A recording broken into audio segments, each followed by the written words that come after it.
Hello, welcome to Intimate Discourse. My name is Jason. This episode, Three Men and an Abortion Dialogue, was recorded on May 15th, 2022, just after the leaked U.S. Supreme Court draft opinion regarding a challenge of Roe v. Wade. This was recorded prior to the actual overturning of Roe v. Wade, for context. It was recorded in Toronto, Ontario, Canada. Hope you enjoy the show, and thank you for listening.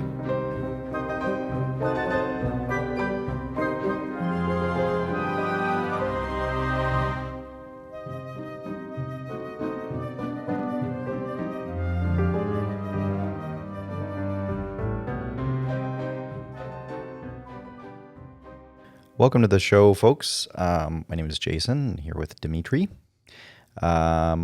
We are also here with a guest today. It's our first episode with a guest. It is Marvin. Today we're going to be talking about abortion and issues peripheral to that, and just sort of see how it goes or where it goes. This is a field that, just speaking personally, like I've personally never had one, but I've it's just it's a topic I've never been that passionate about one way or the other, which sounds strange because it seems like both sides of this issue, especially in America, are quite passionate about it one way or the other. You have certainly the pro-lifers and the pro-choicers. They each have strong opinions about the matter, and they are both, make good points on each side. For me, it's just been something I've just been distanced from because I've, thankfully, I guess, never been in a position where I've had to choose one way or the other. I have my own feelings about it, certainly, and in terms of how those feelings should translate into law has always been something I've just sort of stayed away from. But I do have some opinions on it, especially after researching this episode and sort of, thinking about it in a more formal kind of way. It was pointed out to me before we did this show that there are three white men that are actually doing this. Although I guess the race shouldn't matter, but it is three. I feel like I always have to add that in these days. Matters, yeah, I'm sure in some context it does. But so three people with penises in any case. At least I assume so. I don't know. It's half the equation. Yeah. It was pointed out to me that this is maybe, you always have a woman's perspective on here, and why is this, and I think just aside from the fact that, it's kind of quick trying to get these shows together, and you have to know somebody and know what their position is and then try to integrate them into the show. That's just a logistics thing. But just to address that, because I hear that a lot these days where there is this idea that because you don't belong to some kind of demographic, whether it's being a woman speaking about abortion or being a minority speaking about, racism, or a trans person speaking about trans issues, like there seems to have been this trend that almost seems to be getting worse, where there's a failure to recognize that humans are capable of sort of abstracting themselves from the subjective and can actually talk about something in a way that relies on things other than just the intimate personal experience. Like, there's limits. Like we're not going to sit here and start talking about the pain of pregnancy isn't that bad or anything like that. Like, there's certain things that you can't, I can't speak about my life as a young Jewish boy, or like, what I mean? There's certainly areas that are more relevant in hearing from somebody who has had the personal experience. But when you're speaking about issues that, we're human beings, we have the ability to empathize, we have the ability to speak about something using logic and using kind of comparative analysis. And,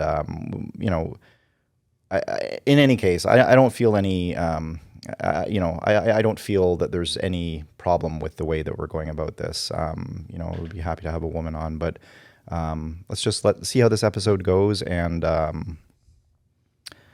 we can take it from there. Yeah. And importantly, it wasn't by choice that we don't have a woman on. It just sort of happened to be like that. You just Right. like, it's It's not like we had 10 people interviewing for this Yeah, spot, and it was like, we'll Nobody take the made one the man cut. that interviewed. yeah, absolutely. And it's about diversity of opinion too. So we should have women, but men and trans, like everybody should have something to say about this. And perhaps more on the woman's side, but everybody has a point to make. Yeah, and I think that that's also important. I'm not sure in what context you meant it, but like in terms of diversity of opinion, I think that that is important. But it's not necessarily. It doesn't necessarily mean that it's important to have. You're not necessarily married to the demographic that you're. Just because you're a woman doesn't mean you're pro-choice. Like there's plenty of pro-life women. But I think Marvin here has an opinion that I know just from chats with him before diverges from mine, and actually. Dimitri, I don't know what your personal opinion is of this. I'm looking forward to hearing it. Yeah, I'm a boring Canadian this way. I haven't thought too deeply about it because it's just been sort of like fabric of life. It's just always been around. Yeah. It's a different issue in Canada. We I don't think have it never. these giant landmark, legal cases from therefore we have precedent. It just sort of was the way of being, Yeah. Yeah. So this is where. Well, first of all, Marvin, you want to say hi and. Hello, I'm Marvin. That's Marvin, all right. We're doing this episode in the wake of a draft opinion that was leaked from the Supreme Court recently, which I think is Justice Alito did up, and the understanding is that this is going to turn into a overturning of the, sort of legendary Roe versus Wade decision back in like 1973 or somewhere in the 70s. I remember growing up always hearing Roe versus Wade sort of thrown around in politics. Like they're going to overturn Roe versus Wade if they get in, and it's like, oh, now it's actually happening. Strange. Yeah, Can yeah. you summarize it for the young folks who might not know? The Roe versus Wade. Yes. Roe versus Wade. No, I cannot. Roe versus Wade is just, and I will preface it with saying, like, I'm certainly not a legal expert, but my understanding of it is, the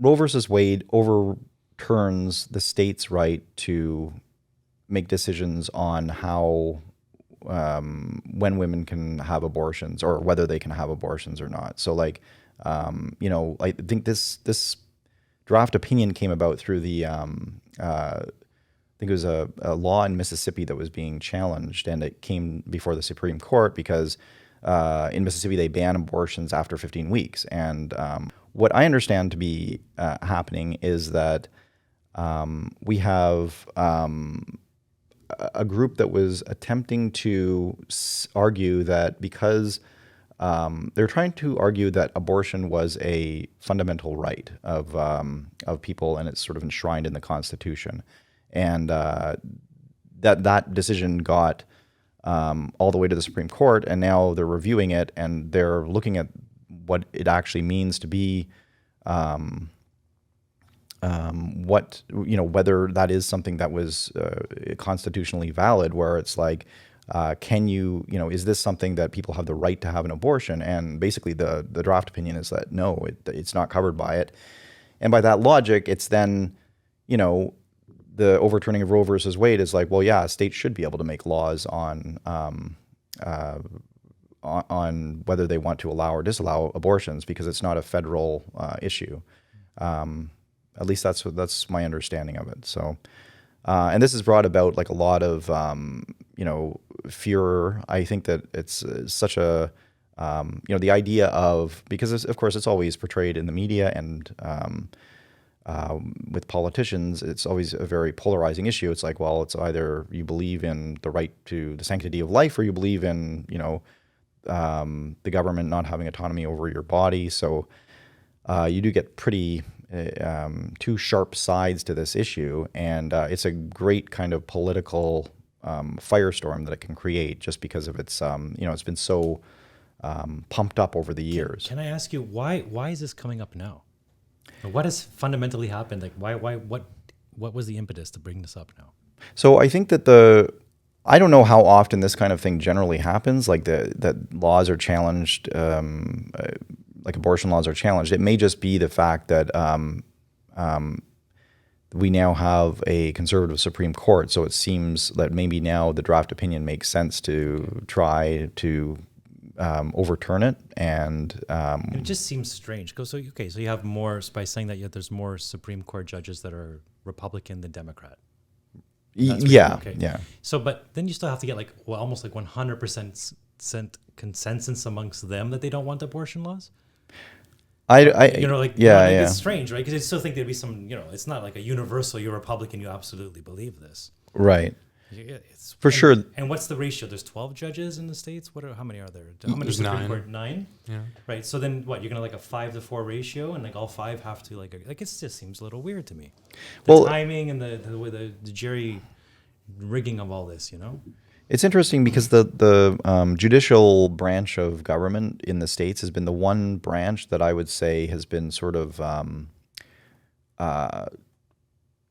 for the most part and relatively speaking, not as subject to politics as the other ones by any stretch of the imagination. Like a lot of these guys, Trump appointed Gorsuch and Kavanaugh and Barrett. And then you have I think both of them, or at least 2 of the 3, voted against. When he was bringing all the challenges during the election, they were basically wouldn't even hear it. Like it was so sort of outlandish and sort of beneath the dignity of the court, I guess, to hear it. Mm-hmm. So, and there's been a few other issues that have been pretty big issues that the court has voted in favor, like the traditional right-leaning court, or the current right-leaning court is now, kind of tilted left on a couple of issues that were, which were surprising, I think, to a lot of people on the right. So it's not like it's not like this is biased and it's well, it's a Republican-leaning court, so now let's just start pushing out everything and it's going to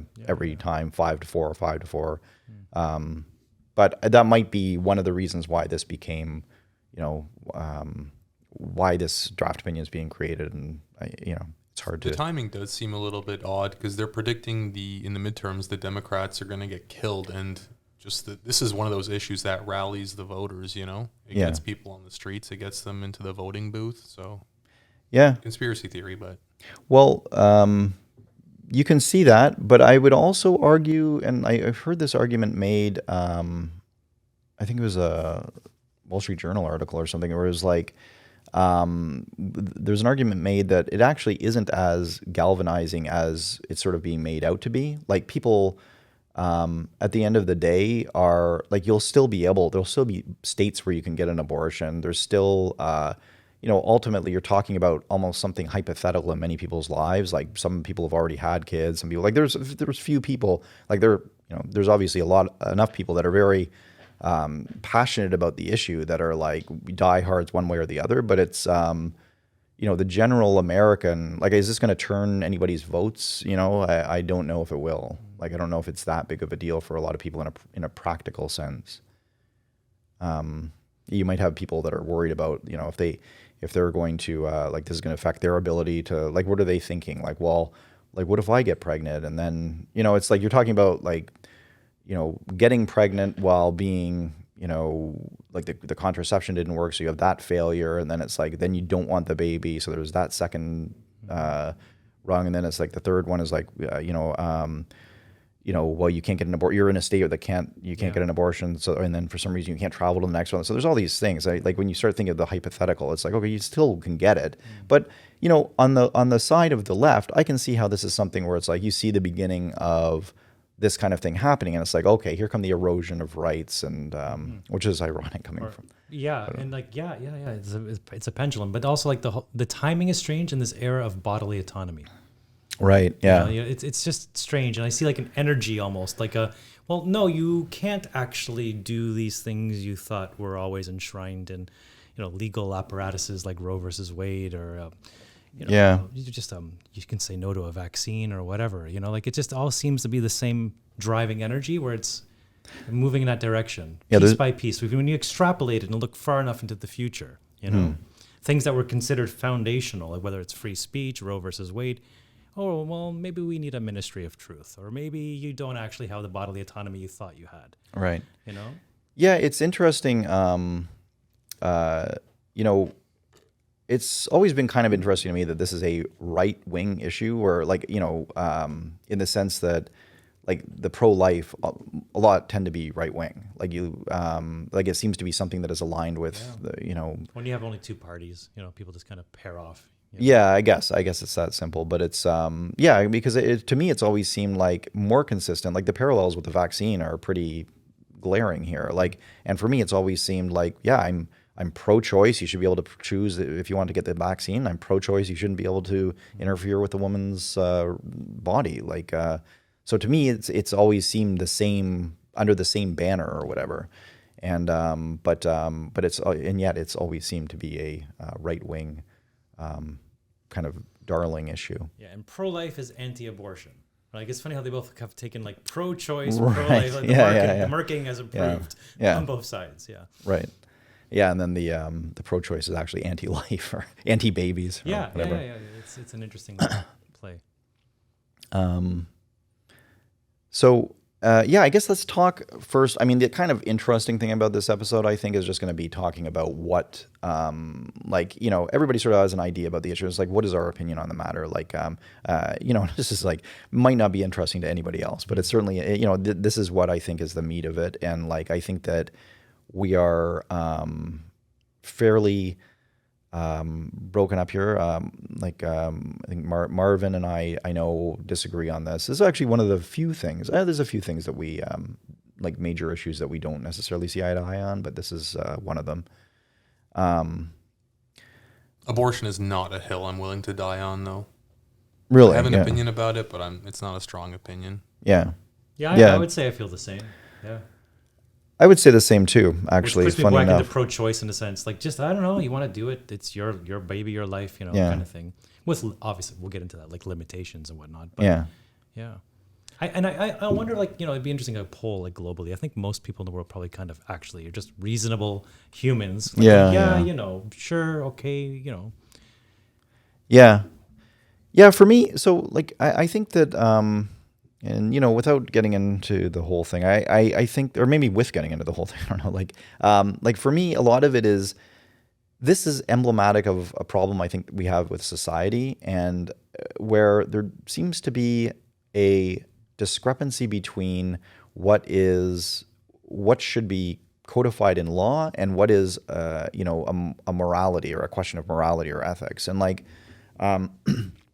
the way I look at this is like, you need to have something, like when you're living in a society, you have a bunch of different people, a bunch of different opinions, and you have to find sort of the best fit for everybody. And that best fit can only come about through like a first principle kind of system, where you have like very like top level. I think the American Constitution does this really well, where it's like the, you know, freedom of speech, freedom of assembly, like just, you know, these are the things that you just can't violate. And that's like a great system. You know, you might not agree with all of the points, but if you have a society that's built on that, it becomes a lot easier to codify laws and to make sure that you have the people in the country that are have the same, like, you know, it's, at the very least, we're all humans. We all care about our children, and we all care about, you know, like the rights that enshrine this society. Basic fundamental rights. And from there, you build everything up from there. You know? Yeah, because it's worth noting that some societies don't have that, right? Like there's a lot of, or they have their own list that is different from what they have in Western nations. Yeah, you see that, and you see that sort of topsy-turvy creeping into our world too. Yeah. You know, like, you know, freedom is a dangerous word. You know, Right. would have never have crossed anyone's mind. It's Dangerous, creepy. Very Orwellian. Yeah. For me, the way I look at this is like, something like this issue it's a clear choice of, you know, the government shouldn't have control over. The government shouldn't be able to tell anybody what they can do with their body. And you can take that to any real extreme. Like they shouldn't be able to give somebody a vaccine. I don't care if it's like, you know, a 99% lethal disease. In principle, they shouldn't be able to do that. And the same as this. For me, it's like, you know, I would say it's in terms of a legal issue, it should not be the government's duty to interfere, or like the government shouldn't interfere in a woman's ability to like manage her body, like so it's Yeah, and the way you're presenting it makes it quite fundamental. Like you make a very clear line of delineation. yeah, it saves everybody time too. Like, I mean, like, you know what I mean? There's not like these court cases or like, and you might not agree with it. Like morally, you can say like, well, what about the woman who's going to go in and get like, ninth or, fourth trimester or third trimester, like abortion or whatever. And it's like, okay, like how many people are actually going to do that? And then you start getting into the morality of it. And like, then you give the doctors the choice of whether they want to have the abortion or not. Right. So like, anyway, that's sort of my take on these things. And like, I would say like, just to sort of start it off is like, that is my position, is that in terms of a law, I think that there should be, well, actually what we have in Canada, which is there, and I didn't know this before I started researching this episode, but like, we don't have any, like, you can get an abortion at any level or at any period of your right to the very end. Right to the very end of your pregnancy. Which they say statistically happens exceedingly rare. Right. So then it's like, are we arguing like forever and ever about something that happens like in such a fraction of a percentage? Yeah. But yeah, I get it. Like the concept, like 8.5 months into it. Right. It obviously it just feels devastating. Yeah. At that point, because that baby could survive outside. But what percentage of the actual abortions, when we're talking about it as a mechanism, actually happen in that time frame? Right. Yeah. A very small number. Yeah. Do you know if there's a little bit of a grace period even after the birth where the mother can kill the child and then they'll just label it infanticide and say, oh, she was having mental problems, and she just gets basically a slap on the wrist? I don't know if that's Canada or if that's other countries. I have heard of that. Yeah. Where does that happen? Or like I've never heard of that. I've heard something to the effect, don't quote me on it, but like, they can actually have birth and still decide after the birth. You can just drown the baby in a bathtub a week later and they'll be like, oh, she just went crazy. Wasn't that sounds like something that happened in like the 19th century or something like. Well, I mean, funny story. Like my dad's the 7th child and they got in a very rural agricultural family, in Greece on the side of a mountain in the 1940s, post World War II. And my grandmother would always most loving family, right? But she would turn to my father and go, when I found out I was pregnant for the 7th time, and so this is going back to countries that had no laws around this, right? We were talking about villagers and just like survival. They had no electricity and no running water. Right. So maybe just. It was also wartime, wasn't it? Like. Well, yeah, but even if electricity happened in London, England, 1920s, by the time it comes down to the Mediterranean up the side of a mountain, it's another 30 years, right? So the infrastructure just wasn't there. But this might go back to how things have been done for thousands of years, just the mentality around it. Yeah. And she would turn to my father and goes, when I found out I was pregnant with you, we said we can't feed another child in the house. So I tried so hard to abort you myself. I sat in freezing, water and all these little villages. Yeah. And damn it, John, you just wouldn't die. Bravo. You are really strong. Yeah. And it's kind of dark humor, but it kind of just also highlights like the survival reality sometimes that exists, right? And then you're almost proud of the child. Like, I tried, and you just were too stubborn. Right. And very pragmatic. Okay, you can stay. Yeah, Yeah, that's like crazy. That spider that walks around the toilet sometimes. Well, I've tried to flush you down 3 times, but I guess you survived now. Yeah. It's funny, though, because it's a very, that really does kind of paint a picture of how, like people talk about this stuff so almost hypothetically or talking about the legalese of it. And it's like, but it still comes down to real people having real decisions to make about certain things. Can you feed that baby? Or is there 2 parents involved and you wish it? Or like, where are you mentally in your health? Like it really is individual. Yeah. And these are some of the most moral, outstanding humans I've ever known. So the whole morality behind it part, like they didn't view it in that framework at all. It was like just raw survival. Yeah. Right. So, like, just for the record, let's all kind of state our abortion beliefs. Like, and I would even argue that I don't know. It's like the 3 trimesters. What stage is what? Like, it's kind of, you can kind of like ballpark it or whatever. But it's like, I do hear people talking about it in certain stages of development and this and that. And for me, that gets a little bit too. Almost beside the point. And like, people trying to, the argument can be that, like for me, it's like, it should be almost absolute in terms of the laws. So you have conception or you have birth, right? Like everything in the middle is almost, that is just accounting or something. Like it's It's the gray zone.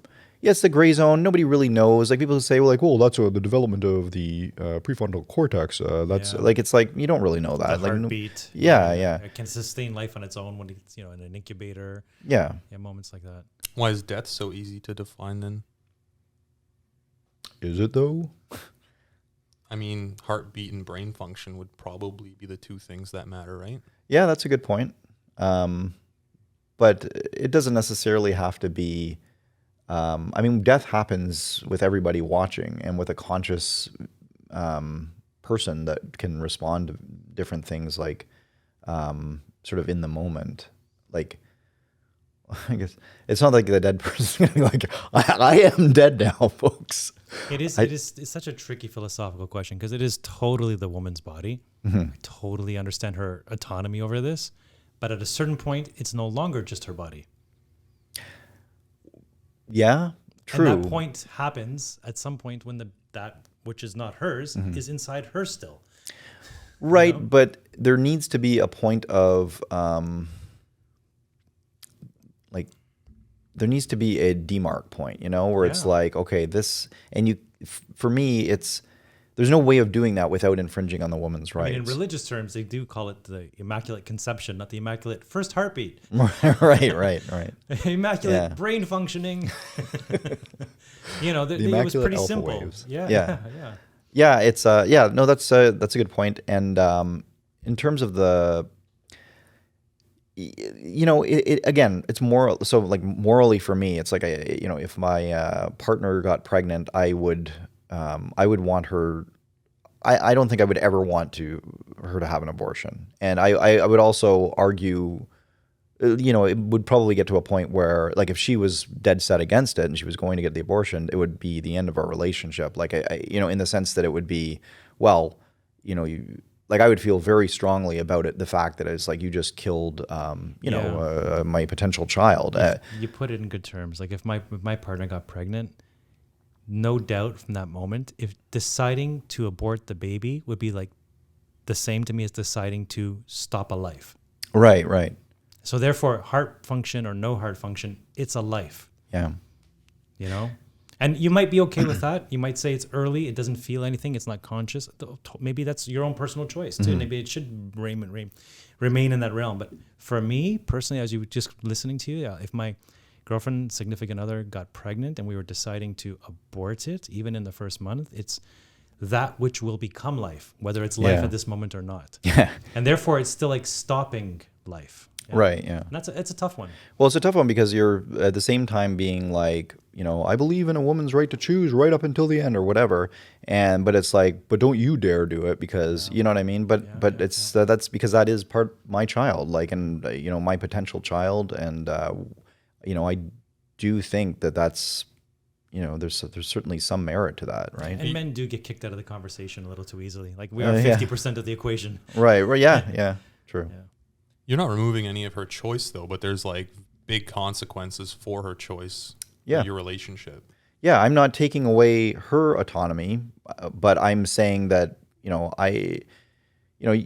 like you can sort of say whatever you want or like you tell me like all the reasons why it's your right to have the abortion. But, if it's my baby, then, great, you have that right, but like we're done. Or in that sense, what gives the woman more say over it than the man? Just because it's in the woman's body? Yeah. I can see that, but then we have to admit it's in the woman's body. Like because the man is half the equation. It's half his baby too. But that's where the legality, I think, comes in, and it comes in handy because it's like we don't have any real say over it as men because we have a say on the personal level for sure. Like that's why you have a partner that you have the same ideals with. Like if you're with somebody who you're that divergent in your beliefs, then that's something you should examine. But and that's why you're having that problem. But if you're generally on the Tinder same page, doesn't ask those questions. Yeah, right. Yeah, and so it's I think it becomes very easy to say, during the pregnancy stage, it's a woman's choice whether she wants to abort in a legal sense, and the man really doesn't have much say. They can, they can't infringe upon that bodily autonomy law. I mean, the biology of it is it's happening in the woman. So that's just going to give her, it's kind of like squatters' rights. She's got dibs on this, and even though you're half the equation, at the end of it, it's in her body. Yeah. It's just the way, evolution happened. Yeah. So maybe men just have to like sit back and take it. Like, no, all right, what can I say? I have less say in this matter because it's not my body, Yeah. It's unfortunate because like philosophically, yes, it's half you may have always wanted a child, and this is the one chance something accidentally happened, and maybe you're told as a man you could never have kids. Right. And like this is the moment, like it can be devastating for a man. Yeah.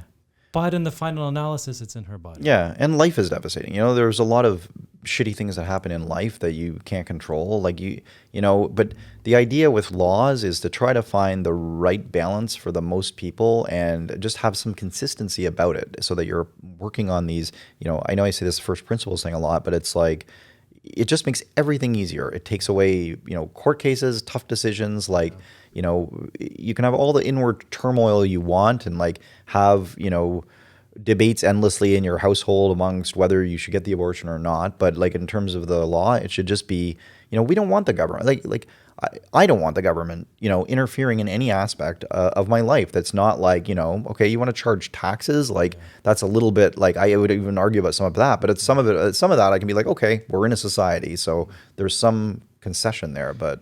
Yeah. It becomes too much nanny state when you're even down to the bodily parts of your body. Yeah, and like debating over, well, what week pregnancy is it, and what, as if there's some, they've somehow been endowed with the knowledge to discern when life begins. Like See, it's literally the state encroaching on your own bodily functions. Right. What do you think about that, Marvin? You're the dissenting opinion here, I think. Yeah. I wanted to say something else. I wanted to paraphrase Dave Chappelle. I don't know if you remember his bit, but it was, if she gets to kill it, I get to decide whether or not I want to leave or not. Or if she gets to kill it, I get to decide whether to abandon it or not. Because it seems like if the woman wants the baby and the male doesn't want the baby, he's still on the hook for 18 years. Should he be? That's a good question. Yeah, maybe there's got to be a paper to be signed. Yeah. And that, like this is what I want an abortion. Otherwise it's all yours.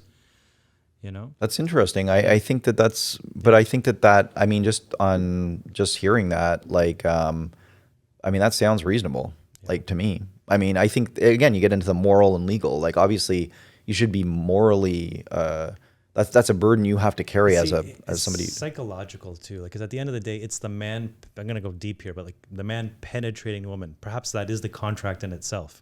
If you really didn't want that, if you didn't want to be on the hook for raising a child, that was the moment the man should have stopped.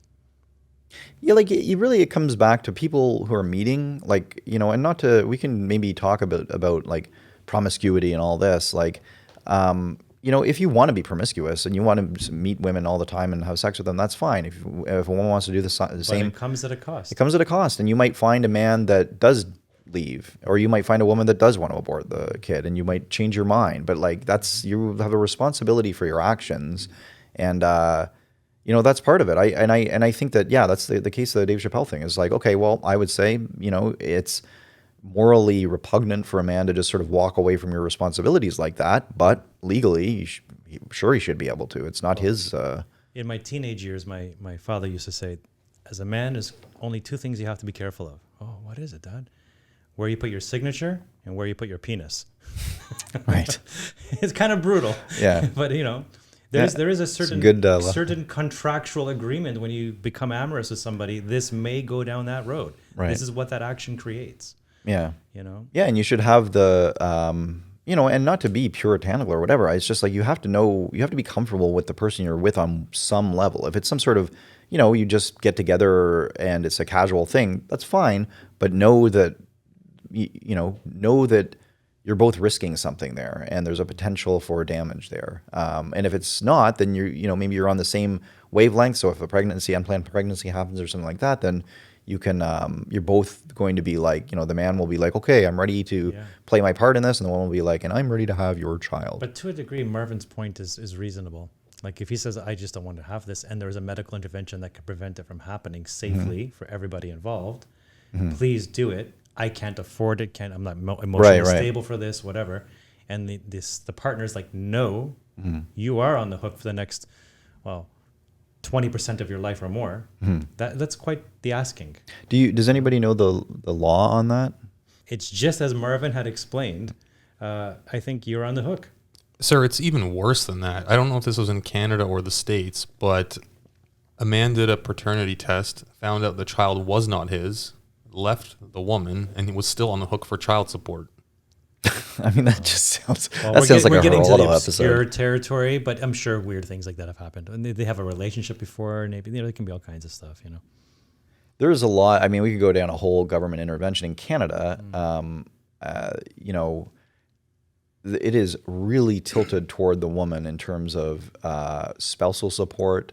Like there's cases where you can be, with somebody, you break up, and then you're just paying the person that you broke up with some percentage of your salary over the next 10 years or whatever, because there's, just because it's common law? Yeah. Common law marriage? Yeah. And not even to do with the babies. Like I made more money than you. We were together this many years. I owe you now part of my salary. Yeah. What? How is that a divorce? That is outrageous. Yeah. I mean, that's what I always thought was that's what the whole married idea is for. It's you want to have start putting things in law. Okay, that's one thing. But now this common law, it just gets too vague. And again, you get too many hands, lawyers, governments in the, going to courts, clogging up the court system about these. Breakup means a breakup. Done. Finished. Unless there's a child involved, which requires mutual. For sure. Yeah, for sure. And perhaps if, one spouse is just incapable of working I can see a bit of a gray zone, but it should be used really rarely for the spousal support, Right. Mental health or whatever, different, living arrangements. Each family kind of configures itself in a certain way, But yeah, very, very rarely. Yeah. I know one person. She made more than the husband. They got divorced. She gave him the house, one-time payoff. There, we're done. I don't want to deal with you anymore. And she just moved on. She was definitely making more money. If this was in Canada, you get the house. Yep. Yeah. Well, if this was in Canada, she probably could have done better in the court. They would probably, she could have done there and been to her credit, she's like I am a woman, so she's a go-getter, and she just took the executive decision. Okay, I don't want to be doing this for the next 20 years. You get the $2 million house. Ciao. Yeah. Oh, God. Yeah. That's nice. Yeah. I mean, that sounds like obviously I don't know whomever it is, but it's that idea is a very, I think, well-adjusted one. It's that's clean cut. Yeah. There's, you don't want to, you never want to have a situation where you're giving, you don't want to leave somebody and just leave them. Again, it's a morality thing. You don't want to leave somebody and just leave them destitute. It's an emotional cutoff point too. Here's your financial payout. Yeah. I'm emotionally done with you. You're not going to be part of my life in this sense anymore. We're done. Right. As opposed to every time you see your paycheck, you're reminded of the spouse you once hated. Yeah. And resenting it. Yeah. I think this was a Joe Rogan story, but I think he told it about a comedian named, I think it was Dave Foley. Oh, yeah, I know that guy. He got a divorce, and then the judge, at the height of this dude's career, was like, okay, you're making $10 million a year, so you owe the wife $2 million a year. And then his career obviously went downhill after that, and he was stuck paying her from the height of his career. Right. It wasn't a percentage; it was a fixed amount. Yeah. Well, in Canada, sometimes you can get a fixed thing where it's okay, they look at the salaries and they're like, okay, well, this is, you're making 200,000, she was making 100,000, so you have to pay her some difference for the next X number of years, 6 years, and then it's done. But some of them you have to keep reapplying. It's it might not even be done at that point. You still have to go back and reassess the situations. That's like a prison sentence. That is really unfair. Should never go on longer than the marriage lasted too. Exactly. Get back on your feet, right? There was a story I read of this guy. He was from Canada, but he ended up in that situation where he was sentenced to pay a bunch of money. Again, no child involved. This is just just spousal support. But he ended up having to pay her a lot of money. And he was like, basically looked at what he was making, and he's like, I basically am not going to have a good life. So he left the country. He's like, I'm like, and he sent a message just saying like, I'm just not coming back. Like, and like there's like a warrant out, like there would be a warrant out if he landed here, he would have all this back payment, but Catch me if you can. yeah, at that point, it's like, no, you get nothing. Should have negotiated. But anyway, yeah, I think that there's a lot of, We only get paid when you get paid. right. Yeah. But there's a lot of laws, bringing it again to this whole idea of there being a morality side and a legal side. You really want to look at, like, I think in society in general, we need to have that as a differentiation, because it's like it causes a lot of problems, and it causes a lot of people. It certainly gives the ability for the media and for interested parties in sort of inflating issues where there isn't one, or making things sound worse than they are. Like abortion is one, freedom of speech is another, and you get into situations where it's like, a fundamental right should be freedom of speech. Everybody can say whatever they want. Now you get into the morality of that. Like, you don't want somebody, crying fire in the crowded theater or whatever. But you would hope as a society, very few people would do that. It would be very rare. And if it did happen, it would be like there would be social consequences to that, especially in this day and age, right? Now, I don't know if that's just overly optimistic, and then, you can get into hate speech and that kind of thing. It's just it becomes such a tricky road to navigate. Well, it's almost like, I would say, if you're going to err on one side, which side, because you're going to make errors, what side do you want to err on more often? Right. More control or less control? Yeah. I would prefer, I think, from what I've seen in my lifetime, to err on the side of less control. Yeah. And then just let humans figure it out. Diversity, let them all figure it out. It's messy. Freedom is actually really messy. That's the problem. People are looking for neat, orderly stuff. I think as the more structured our societies become, the more we're looking for our laws to be really neat and tidy too. And freedom really isn't like that. Freedom's like a wild garden. It's free. You don't know if tomatoes might take over, and then the weeds. You don't know what's going on. Right. Whereas a nice, neat garden has been delineated into all these sections and everything else. Yeah. But you're not going to get a lot of diversity that way. And you might miss out on something that you need as a society. Right. So I would always personally err on the side of freedom. Because freedom is diversity. You're just going to have different diverging points of view. So any centralized sort of being is, you're just assuming it's got some sort of mega structure that's going to be infallible. And then and just by being centralized, it's going to be big, slow, and bureaucratic. Right. So how on earth is that going to be better? Yeah. You brought up a good point before about, when we were talking before, about yelling an insult at somebody, and if you would use sort of a racial slur. And you gave an example of somebody at a golf course, yelling that at somebody, and then I guess they were it was posted all over social media. Yeah, the person that was getting yelled at was filming them. The person doing the yelling. Maybe they thought something physical was going to happen. Like right. I always find pulling out the camera just kind of a lame move. It's a real bitch move. Yeah. Just man, deal it. Person to person. It's kind of like the whole Johnny Depp stuff too, and the Amber Heard. Like, really, do you need to be recording your spouse at their worst moment? Right. While then you're acting at your best moment. Like, it's just so. Of course, the person holding the camera is going to be all like, "Look at me, I'm potentially the victim, and this person's coming at me." They said a bad 4-letter word. Right. Like learning, like, what do we need a new book now? What are socially acceptable slanderous words you can use? Yeah. Well, and because you get into a situation where, like, first of all, when I'm, if I get cut off or something in traffic or whatever it is that, like, when you want to yell at somebody, you don't want to have to filter that. Like, I mean, and that's not good. Like, I'm not saying that that's a good thing, but it's like, you want to obviously minimize that. But like, if you're angry, you want to hurt the other person. So you want to think of the most offensive thing you can. So like, and by its very nature, you're going for their weakest spot. Yeah. You don't want to be like you gosh darn, like, bad guy or whatever. Like, it doesn't insult anybody. Like, you have to get in there, like, maybe we should go back to the thing. It's just words, man.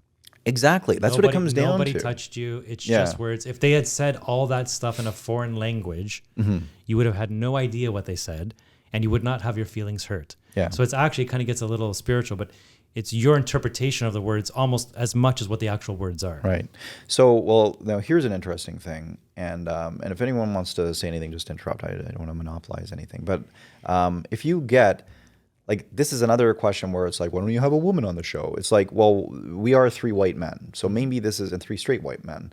Well, we're not so sure about Marvin, but no, there's anything wrong. Anybody named Marvin is a little marvelous. So you want to like, we have to.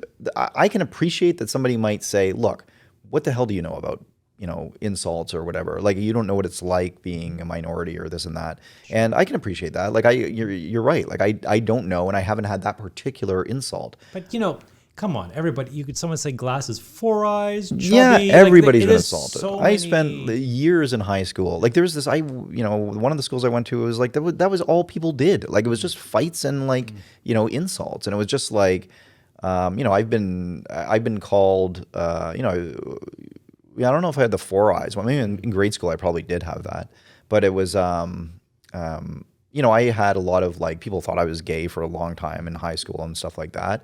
Probably even in university. I don't know. But it's, and at the time, like, it was hurtful. Like, it wasn't as accepting to be gay at the time, right? So it was I didn't want people to think I was, like, not to mention the like deleterious effects it had on my, like, trying to woo women and stuff like that. But like, and there's been other, I've been various other insults and this and that. So like, I don't know, when I think back to, like, I don't know, granted, I don't know what it's like growing up in a, in high school now, or, but it's not that I'm foreign. Again, I'm a human, I have empathy, and I can abstract, one situation and recognize that while I'm not a minority, so I don't know what it's like to be called like, a racial slur, there are other things like that I've been called. What makes racial slurs the worst of all slurs? Exactly. A slur is a slur. Well, I think your feelings are hurt. You're the other. You've been othered, well, especially these days. I mean, it's not, like, I think that, like, I get it. Like, don't get me wrong. Like, there's no, like, I think that, I hate saying the N word, but it's like, I get that, years ago being called that, it makes sense that would be such a, because you're feeling like a lesser human or whatever. Sure. And maybe you're not so sure. You're like, well, I don't know, maybe I am. And like, group identity in that point, because obviously you're not going to identify if someone says, hey, 4 eyes, and all of a sudden you're part of the 4-eyed group. Yeah, right, it's exactly. Kind of very individualized. Just directly to you. So I get it. Is a gradient. Yeah. But I don't know, like, it'd have to be just really like repetitively, like a person repeatedly doing the same mannerisms over and over again. Like, okay, this guy's got an issue. Yeah. As opposed to the once every 10 years he just blew up because someone cut you off in traffic. Right. Well, and like, think about it this way too. If you're really obese and you try everything you can to lose weight, and like, and whatever it is, it's not working. Maybe it's just you don't have the willpower or whatever, but it still torments you. So you're still like, it's still negatively affecting you in a big way. Mm-hmm. And then people go out of their way to sort of bully you all the time about being overweight. Like, that's really harmful, right? Like, that's going to hurt that person. So like, is that worse than calling somebody, especially these days, like, a racial slur, which I would say it casually, but I don't want to, it's like you'd say it in our show. Nobody knows the depths of your own personal pain. Right. Hey, buddy, you had 3 divorces, eh? Like, it was the bane of my existence, right. Like, nobody knows. I mean, like, to your point, that's why people throw them, because they want to hurt the other person to the almost highest degree possible with just words. Mm-hmm. So, to pull back is just like a completely opposite energy, Yeah, and it's not even in human nature, I don't think. It's like, and you have to almost let that out sometimes, I would think, otherwise it sort of festers. You could even argue, like, going in a bit of a hockey analogy, allowing a little bit of fighting in hockey prevents more injuries, because then you just see the person face to face and you understand it's a confrontation. Right. So allowing people to almost, like, scream to whatever limit they want may actually stop them from getting into a physical confrontation. Yeah. Because they've had enough of an outlet to feel relieved from the moment. Right, yeah. Like a release valve, a safety valve, Yeah, and by doing that, maybe that's creating what we see in society, this pent up sort of like just anxiety, depression. Nobody can speak their open mind anymore, even if they cut someone off in traffic who's a jerk. Yeah. Yeah. It can be very claustrophobic emotionally. Yeah. And, it is, I feel almost simultaneously two feelings every time I sort of lose my shit and just like blow up with somebody. I feel simultaneously like relieved and shamed. Like I feel like shit afterwards because I'm like And that's oh part of the lesson. yeah That's part of the lesson. To Yeah. realize what I said was wrong, and I'm going to learn from that. I could Yeah. have done this. I could have handled it a different way. yeah, and then next time you try harder and then if you can't and then after some time maybe you realize, hey, like maybe I just have a problem with like anger or like maybe it's me, maybe I'm the problem. I mean, it's not in my case. Maybe these but, ways of being are trying to create a better humanity, but it's making worse humans.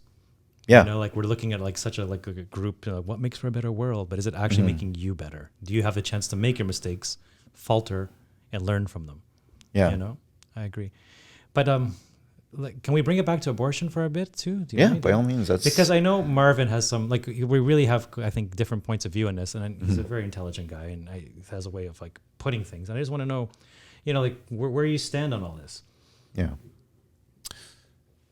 Now that we've kind of warmed up a little bit, we've kind of gotten everywhere now where the juices are flowing. Like where are you at? I get the argument that you want laws to be as simple as possible, but I'm uncomfortable with late-term abortions. And by late-term, I even mean like in the second trimester.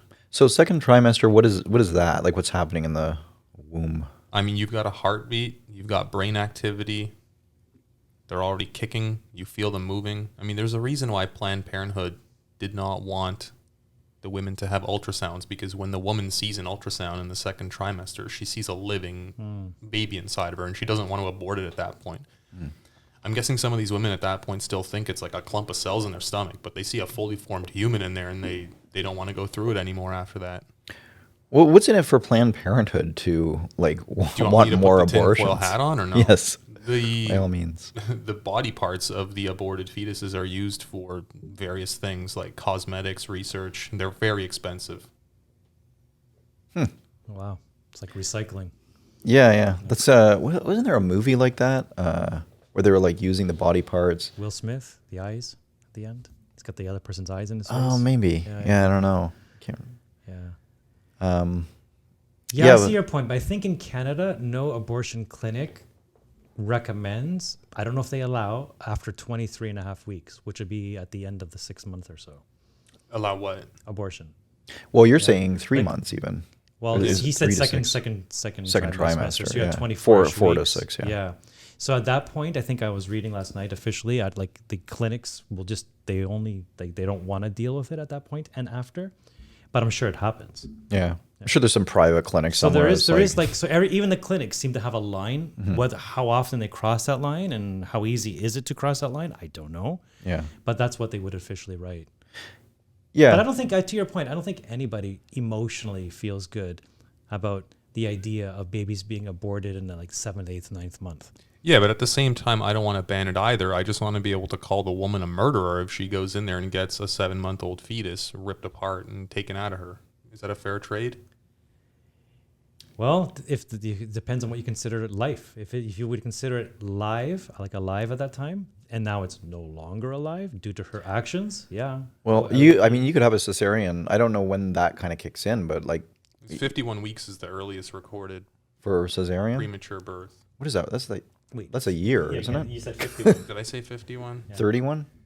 I think it was 31. Yeah, I it was said sorry, 7-ish it months. It was 5 months and 1 week. That's where the 5 and the 5. 1. Oh, so Okay. you're down to 20-ish months, 20-ish weeks. Yeah, that's the earliest recorded birth. So if you can have a cesarean at 6 months and it's a premature baby, But it might live, be a little bit smaller, but it's going to live a normal life. Then if you're aborting it at that time, you're literally ripping out arms and legs of a baby that could survive on its own. Yeah, I would agree with you. If there's a medical way to make that baby live, but then that's a slippery slope because we might have something in the future, like in bubbly water, you take the baby at 6 weeks and it'll survive too, right? Like that's a gradient that may shift with technology. Yeah. I think that you should be able to protest it if you want. Like if your issue is that you can't call somebody a murderer, like I think there are actually laws in Canada where you can't protest outside abortion clinics or something, or there's some you can't or something like that. But which is ridiculous. Like but I get why these things are done, but it's like, again, let's try and make things as simple as possible. And like, of course, you should be able to like, say what you want. Like I would say morally, it's like, You know what, I would say that morally is probably just as questionable as somebody having an abortion at that point. So like The protest itself, you mean? well, yeah, yeah, the fact like calling like because you would think calling somebody. The idea is a woman going in for an abortion is like it's a tough decision and like they don't want to do it and it's like a horrible day for them. But so screaming at them just makes it shittier for them. But like at the same time, I would think why I'm sure there are reasons or whatever. But somebody who is getting an abortion that late, it's like why are you having an abortion so Yeah, late? and the protesters aren't picking and choosing who there could be somebody going in there in the eighth and a half month having an abortion. You know what I Right, mean? right. So at that point, they're like, dude, to me, that's murder. And Yeah. And do the doctors, it's another thing I think is the doctors should be able to choose, just as they should be able to choose if they don't want to do transgender operations or whatever. It's the doctor's right to choose, Like, I mean, and again, I'll go one higher and say, like, it can be the hospital's policy that they have to do this and they lose their job if they don't. But ultimately, it's just freedom of choice all the way down, That's the way I see it. Sir, what happens in the event that I walk up to a pregnant woman who's 8 months pregnant and I just blast her in the stomach and cause a miscarriage? What am I charged with? Blast her in the stomach with what? A water A balloon? leg kick. a slanderous word. Well, you could be, I don't know. That's a good question because you're like, really, you're charged with assault for sure, but would you get The key murder? difference, though, is that it's not your body.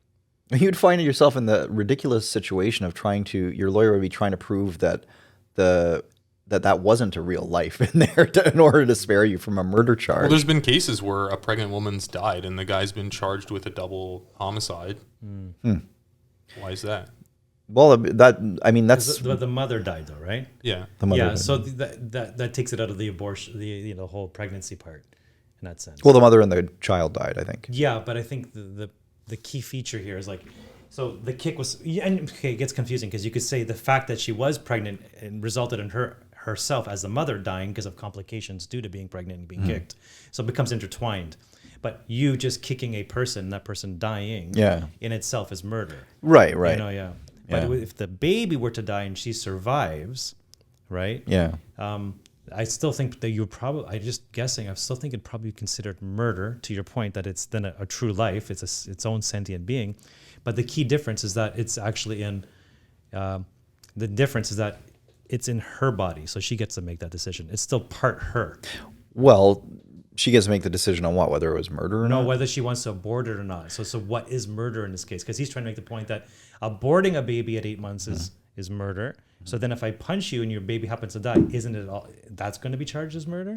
Because if that's murder, then aborting the baby is murder. Well, that's the thing. Like, so, and that's, where it should be simple, where it's like, no, that's not actually murder because there has to be a consensus among everybody that in terms of the law, that fetus or baby or whatever you want to call it, until they're like, breathing their first breaths outside the womb, that's not an autonomous human as far as the law is concerned.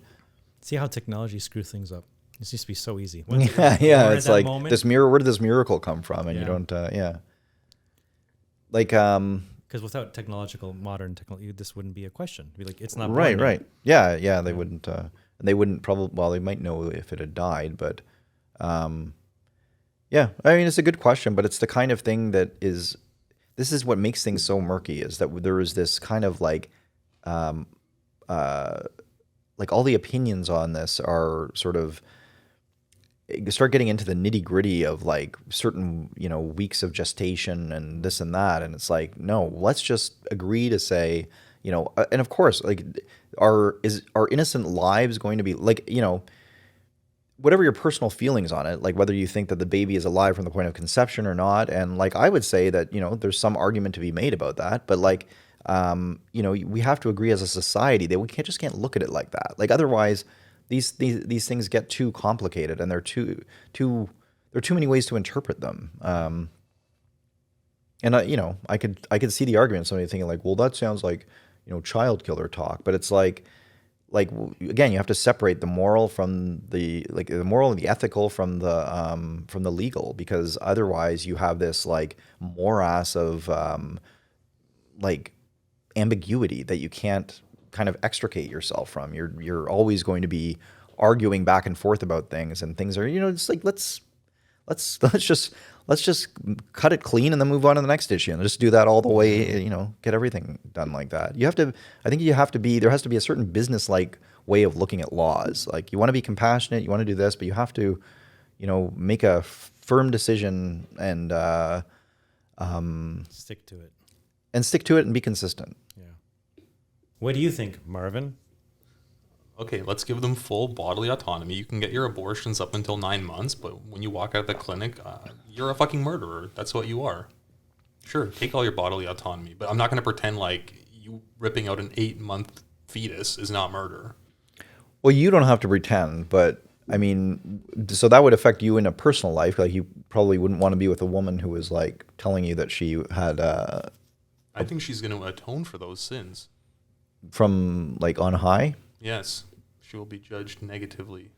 I would imagine. I mean, I would imagine she would.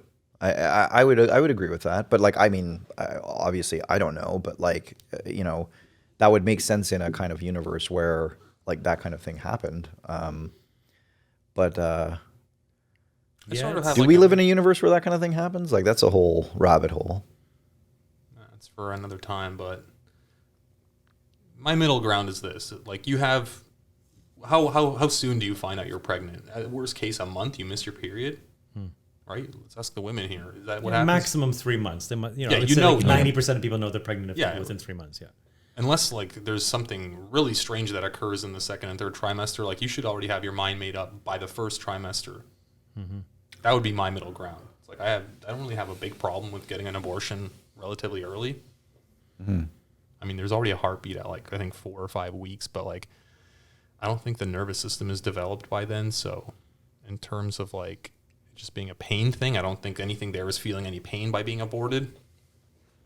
Still, as we talk about it, it is sad. There's like a spirit, or a soul, Yeah. whatever you want to call it. When does the soul get endowed, though? That's being in probably conception. That's why you call it immaculate conception, I would. And it's developing and germinating, and it's small, but it's small and grows larger. But that moment that it actually instills, maybe I would say then. I would say that the universe is more like, and I realize that this opinion doesn't have a lot of science to back it up, but kind of does, in the sense that it's like the Schrodinger's cat kind of equation. It's like maybe the spirit doesn't get endowed until it's accepted that it's going to come into the world. So maybe the spirit is like, whether that's birth or whether maybe an aborted fetus is never actually alive because it's never been. Well, the whole breath of life.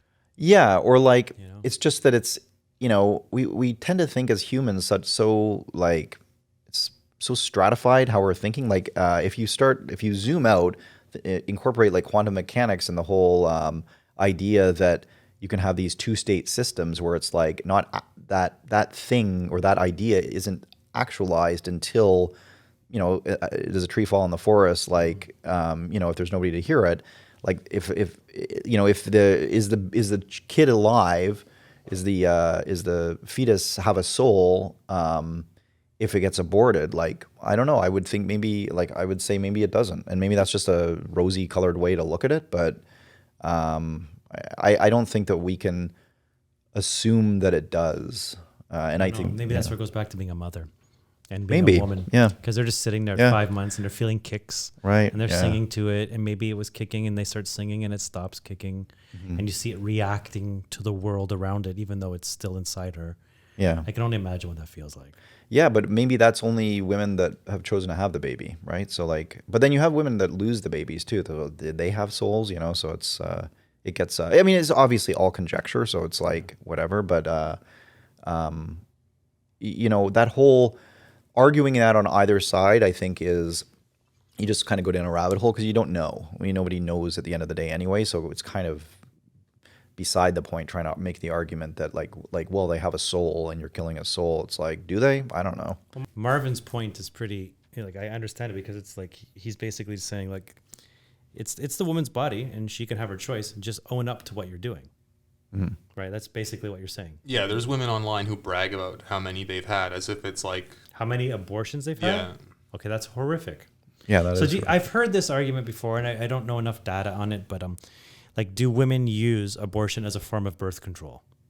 Because if so, then that just becomes like all we're talking like higher order thinking here, and that's just basically like, well, I just didn't have time to get a condom, and the abortion clinic's free anyways.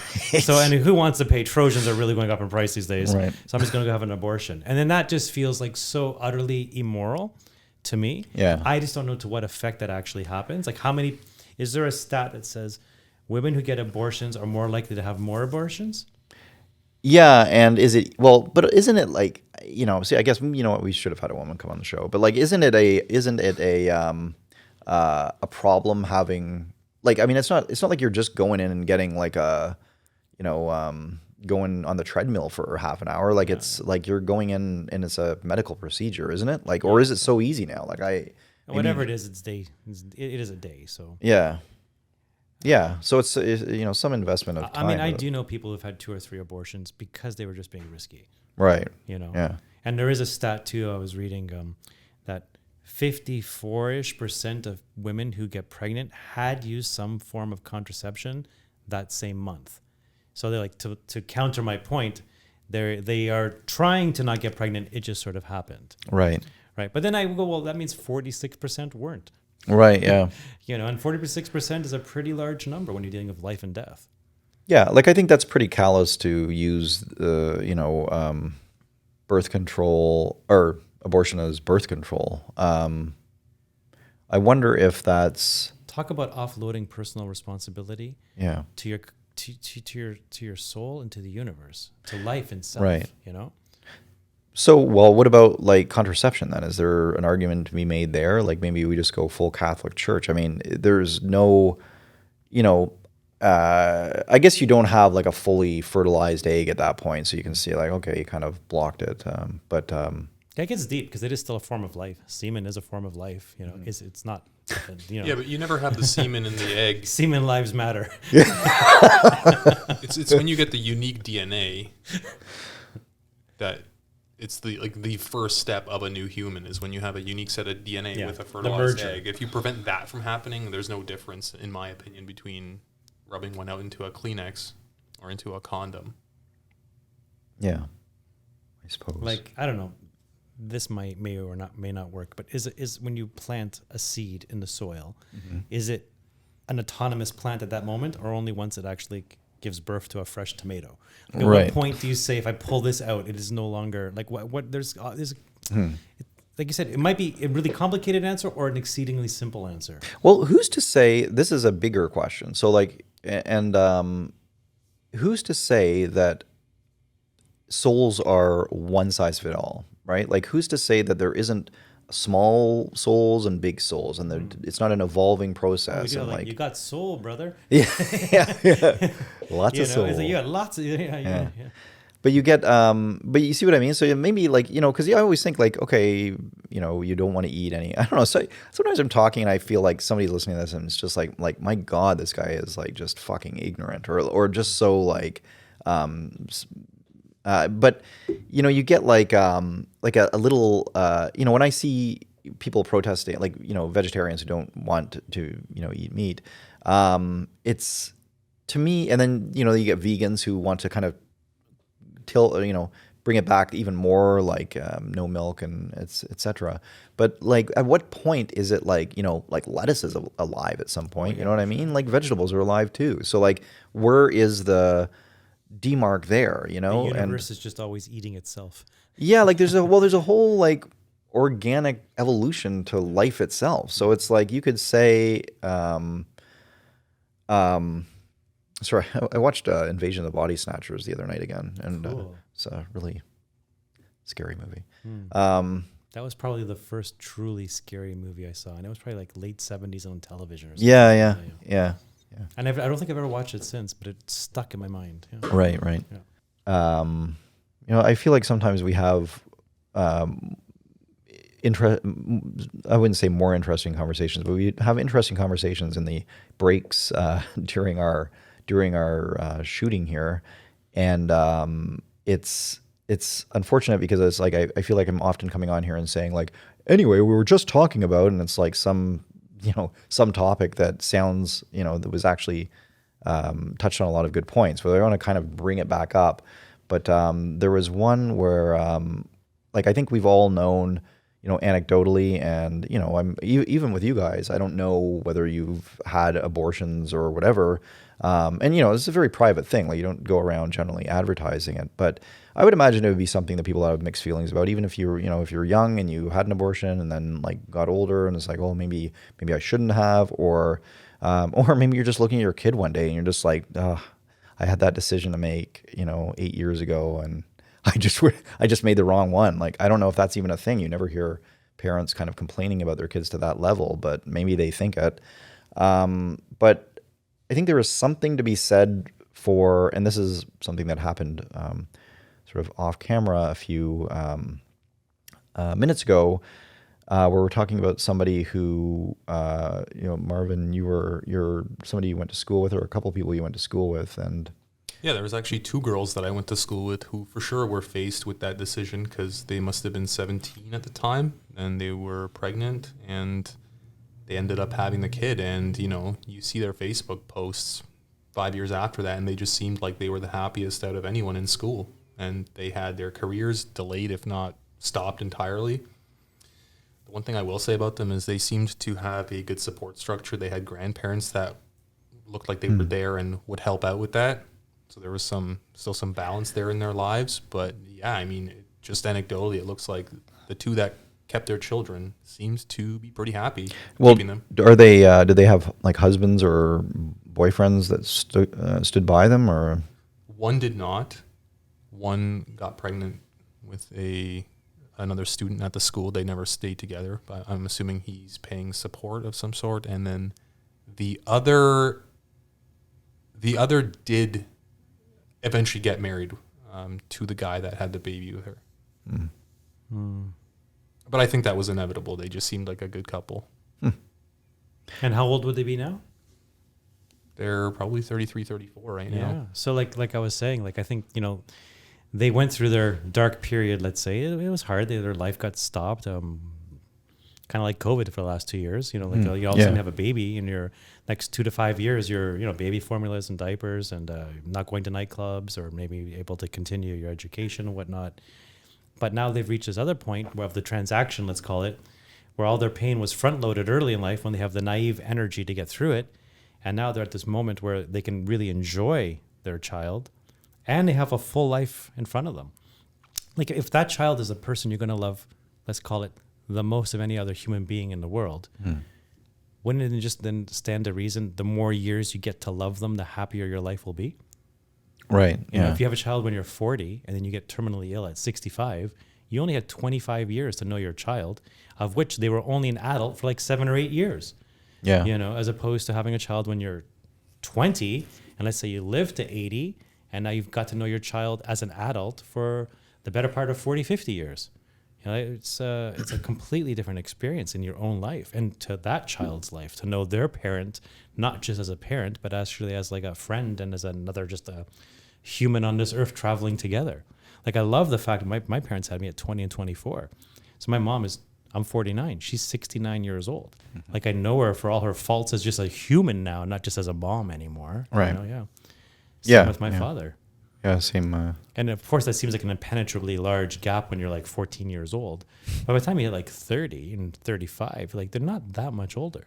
Yeah. And it creates this bond. Like you're and not that much different, Not that much different. Yeah. And the trends and how you interpret the changes in the world, you're actually more closer aligned because there's not as much an age gap between you. Yeah, it's like a generational overlap, whereas like somebody like Trump has a kid when he's like 65. Like, how is the kid ever going to talk to him about anything? Yeah, the world has changed 3 times over, let's say, in Trump's lifetime alone. So he's like at least 3 or 4 gaps away from understanding the way the thought process of his own child. True. Yeah, like, I hate, so I guess I want to make sure that this is like for, as far as I'm concerned, this is almost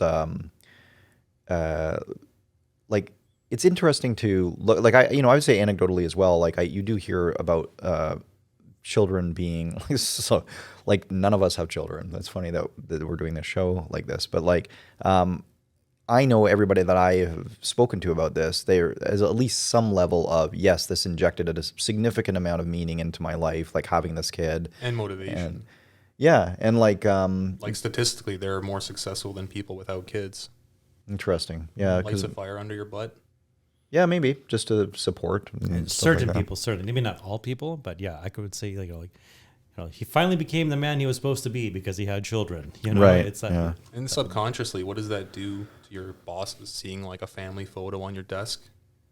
Yeah, it probably promotes you. It's like they're part of the team at home. They're part of the team here. They're a team player. That kind of thing. Well, just like more getting stable. Just like getting a degree in university just means, well, here's a person who did something relatively difficult for a period of time, of a significant period of time, 4 or 5 years, who didn't give up, got through it, and actually finished with somewhat decent marks. That is a well-rounded individual that can take on projects and see them through. Yeah, I think yeah. I want that kind of person for my business. Doesn't really matter the skill set. It's almost like a passport of a personality test. Can you handle stress for this period of time and see a project through? Because you'll learn whatever skills you need on the job anyways. So having a family picture is also like, well, that's another degree. You have to learn how to negotiate with your spouse and your children and afford to pay for them and create a whole other business project, let's say, on the side. If they can do that, they can probably do something of the same for my company. Yeah. Well, the implication there is also like you need more to survive than some bachelor, right? Like I don't have a wife or kids right now, so I if I were to guess, my bosses probably think like, hey, we can afford to pay this guy less. Yeah, yeah. There's got to be something to that. Like, yeah. It's also, I think you get into, because the executive suite seems to tend to be older. Obviously, they're just because more experience or whatever. They are also more likely to have kids or a family, and then thus identify more with people like younger generation that does have kids. It's like, okay, you've hit this next. You've leveled up to this amount, so like kind of more on an equal footing, and we can go to like barbecues together or something, and our kids can play. Just like a bonding kind of thing. What do you think, actually, just as a little bit off topic, but these days, because you're, Marvin, sort of a generation younger than Dimitri and I, what is your experience in terms of like you and your ilk, I guess, like your age demographic or whatever? Is there a big difference in how, like when you think of like having a family, that like is that something that is of primary importance to your generation? Speaking on behalf of the whole generation, or is it something that I guess it would depend on sort of the sort of subgroups that you would associate with and this and that, because like it's obviously not one size fits all. But I'm just curious if there's been a big change in that for I really can't speak for my generation. I'd say I'm an outlier. I want a huge family. I want like 7 kids. And when I tell people that, immediately that the first thing that comes to mind is like the financial aspect of it. They think like, how are you going to support 1, 2, and you want 7? And I'm like, yeah, that'll sort itself out. Like I really feel like you have a kid, it lights a fire under your ass, and then that multiplies with every kid that you have. And I don't know. That's like kids are just like a money-making machine. Adding pressure, yeah. If you want to be successful in your career, have a couple kids. Yeah. But the more pressure you put onto yourself, it's either sink or swim, and it just motivates you to start swimming a lot harder. I mean, I wouldn't disagree. I don't understand when they say, well, the nuclear family today, 2 kids, it'll cost you like $1 million by the time they're 18. Like that's just such a grossly high number. Most of the world lives on like, $2-3 a day. And here we are like, you need $1 million to raise 2 kids. Right. I understand costs, but we're getting a little luxurious in our lifestyles. Kids off to summer camps all the time for several weeks. Like It isn't the 70s anymore where you just played with your big wheel outside and mom just looked out the window and gave you popsicles. Right. Like, it wasn't that big of an expenditure. And most people will go back saying that was kind of the best period in Western civilization. Yeah. So I don't buy this whole everything needs a cost. Like I have friends and people I know that just will take off to very expensive vacations. They go to Calgary and stay inside a cabin in the summertime. Okay, that sounds nice. Why? Oh, we're just going to take some walks. It's a very expensive trip. Well, if you it want is to the live mountains like that, and everything, though. Sure, but I just grew up too. I mean, I'm just saying, if you want to have 7 kids, I think there is a financial way of achieving it. Right. If you want to have these mountain trips, yes, then that will factor into 7 tickets, a bigger place to rent, blah, blah, blah, blah, blah. Yeah. But it doesn't need to go that way. We're just kind of geared up as a society that's something to achieve. Like you're going to have better Instagram photos or something like that off that kind of trip. Right. Our family trips, I don't think I had been on an airplane. And we grew up with a lot of love and very successful small family business in a nice neighborhood.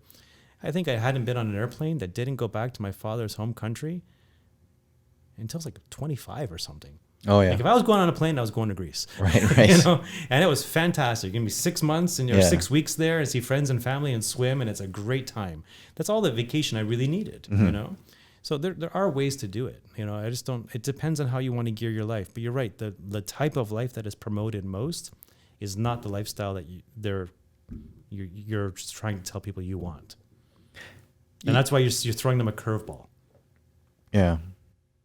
I think, you hear a lot these days about, you know, there's a real focus on, I guess there's always been a focus on money, but it's like sort of what makes a good life, what makes life worth living. And one of the big things that always comes up has been having kids. And, you know, for me, I like to think like this conversation is almost not about, you know, the legality of it is like the woman can still choose whatever she wants, but like what would make a woman or a couple like fundamentally happy? Would it make you like, I mean, I don't know how much we want to start getting into the whole, you start talking about feminism or something, but it's like, or, you know, this fifth wave feminism, but and again, I think if we did go there, it'd be very difficult to have this conversation without having a woman on this show. So we would need to do that. But I am curious, like it just, it is a life transforming experience having kids given all, you know, anecdotal evidence.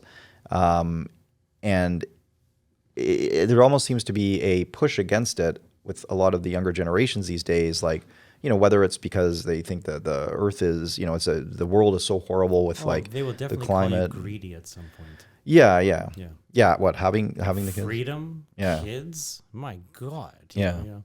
And I could even see if we're getting to like bodily autonomy, like the more of a push, like good people don't have children. Right. Yeah. You're a breeder. And there's certain subsections of society that already call people who live in the burbs and have kids breeders. Right. Like in a very derogatory sort of way. Yeah. You know, and it doesn't have to be a law. It can just become like just a cultural norm. Yeah. Yeah. Well, I remember even when we were younger, like it was, I would think that, you know, it seemed to be like you thought anybody who was having a kid, you know, when I was in school, like in university or whatever, it would be like, if, you know, I don't want to say any names here, but like there's some people that we went to school with would have kids and it was like kind of right away. And it's like, oh, okay, so they're just throwing their life away. Like, you know, why'd you even go to school, you know? But, you know, looking back, again, it kind of comes back to what Marvin was saying, where it's like, you know, those people, like if you talk to them now, like they seem pretty happy. And, you know, maybe it's just all a facade, but I think it does, you know, it really does distill some meaning into people's lives doing this. And I think it's almost like society wants to convince themselves that meaning doesn't exist and that you know, like you'd be happier just, you know, having a really high paying job and just going out and like traveling everywhere and sleeping with a bunch of different people and like, you know, and we can debate. I'm not just saying that that's not just like an even better lifestyle. I'm just saying that, you know, when you talk about life and like what makes a good life, like I think that, you know, people on their deathbed, like it's usually one of the things they kind of relate to is like their kids or their, you know, their family, and you know, kind of casting it aside or relegating it to being almost like a kind of parochial, you know, viewpoint to want to have a family is probably a sad corollary to the society we live in now, and I just think it's probably a bad thing for people to think. Yeah, I would say there's something in society these days, like the vibe I get, is that if you're going to self-actualize and become the person you were always meant to be, that path will include not having children. Mm-hmm. You know, you moved up the corporate ladder, you got several PhDs, you made six figures for numerous decades and that sort of thing, which are just very hard to achieve when you're investing a significant amount of time and energy in having a family. Yeah. And so therefore that becomes sort of like the, antiquated sort of way of doing things, you know? Yeah. And it's a shame because I inevitably nobody will say, I think, in their last years of life that I wish I had made more money or moved up a higher ladder. Yeah. It really is. It's about propagating love, and knowledge, perhaps, leaving that behind, leaving something that you can leave behind to the earth. Yeah, and and fulfilling your potential. Like I think a lot of people have sort of a drive for something particular that they have a real passion for. Like Elon Musk wanting to go to Mars. Like this, a pretty valiant. It's a big idea, big something that he wants to do. But it's like, and I think a lot of people have different versions of that, and that's important to pursue too. But I can't help but feel that maybe a lot of people don't have. Like they're not replacing the having a family with like some other big ideal. It's almost like nihilism. Like it's like they want to or hedonism rather. Like well, he still had time to have 20 kids. yeah, he managed to do both, but not everybody can. Yeah. Okay, you guys are in your 40s. Do you ever wish that you had kids when you were younger? It's a good question. I could have emotionally totally had him at 22, 23. Like I'm not that different from that age, just that maybe a little more wise or whatever. But could I have had him at that age? I think I would have preferred it if you just met the right person. Yeah, I think it's all about the partner. Did you have the support structure from your family at that point too? Oh yeah, I did. They would have been there. Okay. Yeah, maybe even more so because they were younger. Yeah, but they're more robust to be able to help. I couldn't leave at this age now. My parents.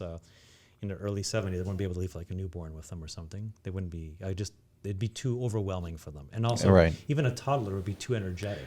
Okay, but in this hypothetical, it's with a partner that you love, that that you see yourself getting married to. But what if it was just a one-night stand? And a single parenthood kind of thing? Or like, for example... No, a girl that you slept with, that you just met, came back to you a couple weeks later and said, I'm pregnant. Would you still want to have that kid back then, or would you probably just... I think back then I don't know what I would have done. I don't think I've ever really, like, I like the idea of having kids, but if I'm honest with myself, and time just has a way of sort of figuring things out for you if you don't take any action. Like I just sort of by default don't have kids, and I don't feel strongly enough about it one way or the other that, like, I have I'm a very selfish person in the sense that, like, I have things I want to do and achieve on my own that don't involve kids. And I think from everything I hear is like, kids take up an inordinate amount of time. And, while I like them, they're, fun little humans and all, but it's not, I don't think I've ever, even if it's only subconscious, ever been willing to sacrifice my own time for theirs. I could have done it, but I much prefer to be with a partner. It's just, it's twice as hard when you're on your own. Yeah. Right? And it's already hard enough with two people. So you can only imagine doubling the costs and the effort and everything else. And, running a business, and it would be very hard. But if you met the right person, in a very simple algorithm, if I had met the right person at a younger age, could I have had kids and have still found all the things I wanted to achieve in life, and maybe more because I have children? Would I have been happy? Yeah, I could have been. But that just depends on your personal temperament, I grew up in a big family. I liked a big family. I saw my parents sacrifice a lot for their family. I saw that their sacrifices actually made them happy. And to this day, if I go and ask them, what are your happiest years of your life? It always goes back to when me and my two brothers were toddlers, like between 3 and 10. Like, those were the best years. And I think they also associate those years with them being young too. Right. My parents. So they're like, we were looking good, and we had a nice house in the burbs, and the kids, and watching you guys play and grow and develop, and the humor, and each child is funny in their own ways. By far, my parents will always come back. Those were the happiest years. So that's anecdotal, but it's pretty potent. Yeah, I'm seeing my cousin right now. You're seeing her? Yes, I'm seeing her. This conversation has gone in a completely different direction. I'm seeing my cousin and her husband. They're in their, I would say, really early 40s at this point. Their kids they range from about 12 to 8. They have 4 kids. And they're approaching the age where their interests and hobbies are starting to align with theirs. So, for example, like the dad is a real sports guy. He plays a lot of soccer, and all the kids love playing soccer. So they're getting to that age and skill level where they can actually play with him, right? I think that's like where the dividends start paying. Yeah. Yeah, for sure. I mean, I feel personally like if there will probably, I'm sure at some point in my life I'll be like, maybe I should have had kids because I'll regret not having that bond or something. Like, even now to some extent, like I just found out yesterday that my brother is having twins, and like part of me was like, I like that's part of me wants to sort of, That's big though, right? He's the first of the brothers yeah, to have yeah. kids. Yeah, he is. So it's like, now he's my mom's favorite, which was always my role. But yeah, I part of me was like, I'm thrilled to be an uncle, but part of me was thinking like, I wonder, like, I guess questioning decisions I made, whether I actually want kids, or I don't know. It almost takes like an event like that to start questioning some things where you're like, I mean, it's all hypothetical until it kind of, actualizes in something. And then it's like, oh, okay, I've seen photos and, they're going to be having 2 babies soon. We're like planning for Christmas, where they're going to go and this and that. It's like, oh, okay. So it's a real thing. And then I started thinking like, oh, what have I done? When I think of like not to make this into like some sad story about my life, but like, what have I actually achieved all the things I wanted to achieve, or am I just now like middle age and I just don't have any kids? Like, It's did I scary, lose right? out on It's both? either going to be validation or it's going to be your biggest regret, no? Based on how. Yeah, exactly. Yeah, the safe bet is doing what everybody's always done for thousands of years. Yeah. That's the safe bet. Right. You could hit blackjack or crap out. Like it's one or the other. But at the same time, it's like, it's not there are plenty of people who don't have kids that are still happy. There are plenty of people who many life people go in many different directions, and it's not to say that there's not, like, I mean, like, not everybody can have kids. Not like I don't know, maybe I can't have kids. You know what I mean? There's been some situations where I was like thought maybe I could have, and then I found out everything was okay, and I was like, oh, like really happy. But now I'm like, well, maybe. Yeah, but you know that joy that we're talking about, that hypothetical joy about having a child and adding meaning to your life, perhaps your role in this, this whole thing isn't to have your own children, but maybe your brother will need that uncle to lean on. Yeah. And maybe. everything you could have achieved from having your own children, you will be able to achieve by being there as like super uncle. Yeah. Or maybe you just feel the need to do that, and therefore you become super uncle because you never had your own kids. Like it could be both working like together. The uncle's a nice hedge. Like It's like the boat. nice You hedge. don't want to be the guy who owns the boat. You just want to be friends with him. Yeah, or the truck. Yeah. But you can really get out everything out of your soul that's looking for from this and help someone else, which is your nephews or nieces, let's call them, and your brother, in a way that just no one else can really help. You're the uncle that's just there. Always putting a positive spin on things. Well, if you had your own kids, maybe you wouldn't be able to be there for him, and he might need your help, especially when you say twins. Right. So, like you said, if you give enough time to a situation, sometimes like the way things are supposed to turn out, if you're at least cognizant of watching it sort of play out in front of your eyes, will show itself. I know, like I have a brother, and I'm there for his 2 children, my 2 little nieces, and it's he's going to need help, and I think I can help him. Right. And it will help me in turn too. And you always speak so glowingly about your your nephews and the nieces. loves as of well, my so, life. I just like, now they're getting old enough that they have their humor and they're quirky, and it's their thoughts from their own heads as they interpret the world around them. It's the most fascinating thing, Right. So it's you can find that even if you can't have your own kids, maybe not to the same degree, but it's not a dead end road. Right. If it truly matters to you, you'll find a way to get that out. You can be, join Big Brothers or something. Yeah. There's always a way to get that out of you. Right. Yeah. There's other ways of having like, I know there's, I guess a special bond with the biological kid, but, you can always adopt. You can always have like some way of. But sometimes you can have your own kids, and like, the kid might be more like one of the uncles. Genes are a funny thing like that. You may not connect with your own children sometimes. It is a bit of a crapshoot. Yeah. Sometimes like this one looks just like grandpa. You do get that too. So the fact that it's even within your familial circle only increases the chances of you finding what they need and what you need. Right. Yeah. Do you think us owning pets sort of satisfies that maybe a small parental urge that we have? Yeah, I do. I mean, I know that that's like I know it's not the same thing. Like, but there is a smaller element to that. Like, I mean, there's something there. It's just we're getting a dog, and I don't have kids, and I feel so cliche. I'm like, I'm the hairdresser who drives a smart car, no kids, and has a dog. And I love paradoxical things. People that throw you curveballs. Like I never knew, judging you from the outside, you were into these sort of things.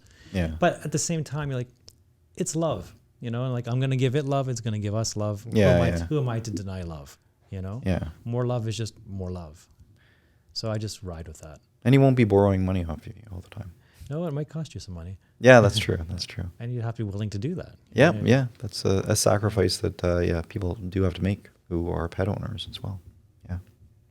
What was the initial question though? You said us being in our 40s, do we have regrets not having children?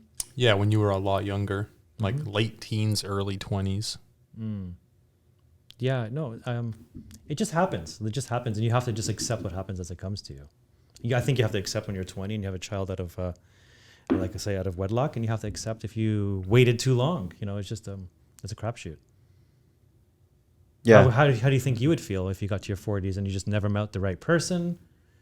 Would you fall into? I do see this sometimes. I get this vibe that sometimes people hit their 40s, and they just all of a sudden people who are very careful about not trying to get pregnant or get someone pregnant, get somebody pregnant or end up pregnant. I'm like, is that the subconscious kicking in going, well, I better just pick someone and get on with it. I didn't want to have a child out of wedlock in my 20s, but now my 40s, I'm willing to accept that because this just means so much to me. Yeah. Because you would think in your 20s, you'd be more likely to be less careful.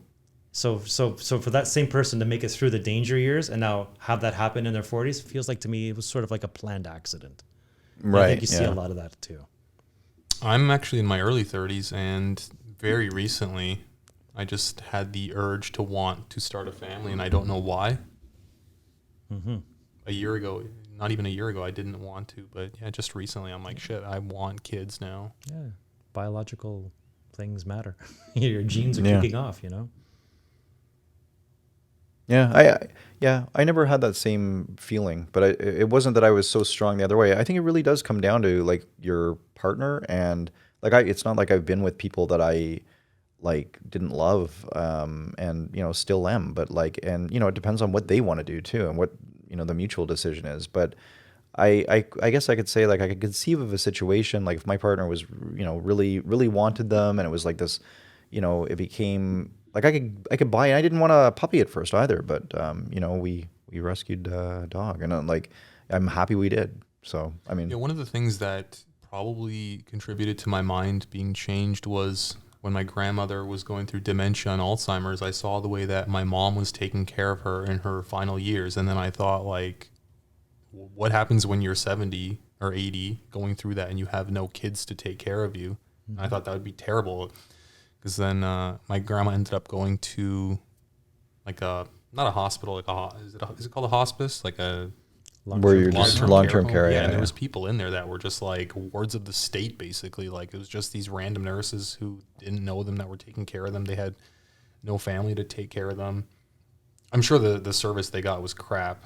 They probably just laid in their own feces until they died like soon after, and I was just like, well, I don't know if it's that bad. I mean, some of them are pretty bad. They get like rashes and shit from not being cleaned properly, and I'm just like, I don't want to die like that.